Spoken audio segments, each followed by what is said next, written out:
La Normandie, le pays d'une icône fromagère mondialement connue, le camembert. Dans cette ferme, 110 vaches de race normande nourries au foin et à l'herbe bio, les pies au contact du terroir produisent un lait naturel et vivant. Mais l'ingrédient secret, pour préserver cet or blanc immaculé jusqu'au fromage fini, se trouve dans ce flacon. Alors là, je vais mettre le Penicillium camemberti dans le lait de la journée.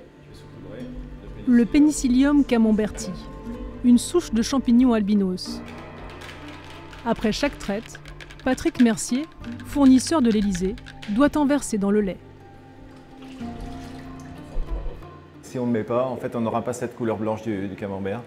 On a choisi de faire du camembert de Normandie, alors c'est le pendant, il faut ajouter ce Penicillium.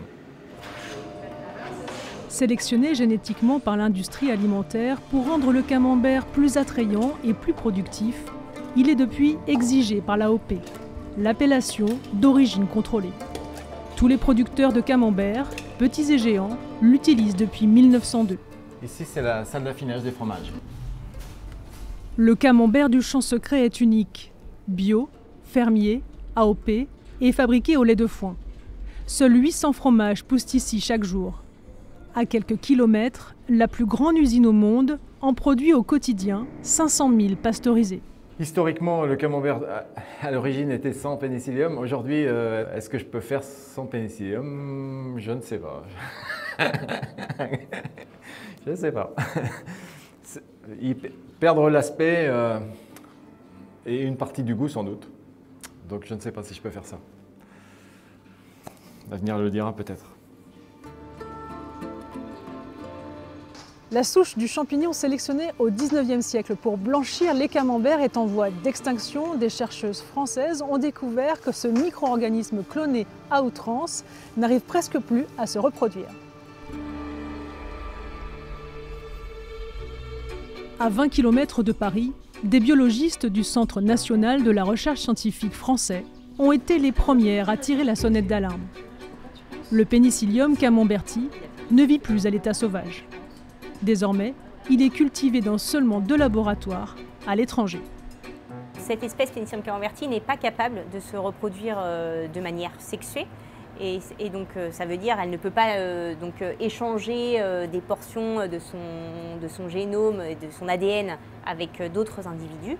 Et donc en fait ça va faire qu'au fur et à mesure des générations, la souche dégénère. En 1897, un biochimiste, à la demande de l'industrie alimentaire, isole dans la moisissure du fromage un mutant blanc. Le Penicillium camemberti était né. Son aspect cotonneux et pur séduit immédiatement les producteurs de brie et de camembert. C'est vraiment dans les années 1950 qu'on a du coup changé cet aspect de croûte de nos camemberts et de nos bries. Là, vous pouvez voir une photo extraite d'un ouvrage Fromage de France de 1953 et on voit qu'on avait des bries qui étaient beaucoup plus bleu-gris. Accepter les couleurs naturelles du camembert, c'est la solution préconisée par ces chercheuses. L'extinction de cette lignée dégénérée serait donc une bonne nouvelle, puisque sa biodiversité initiale retrouverait tout simplement son cours naturel. La promesse d'un camembert d'antan, éternel.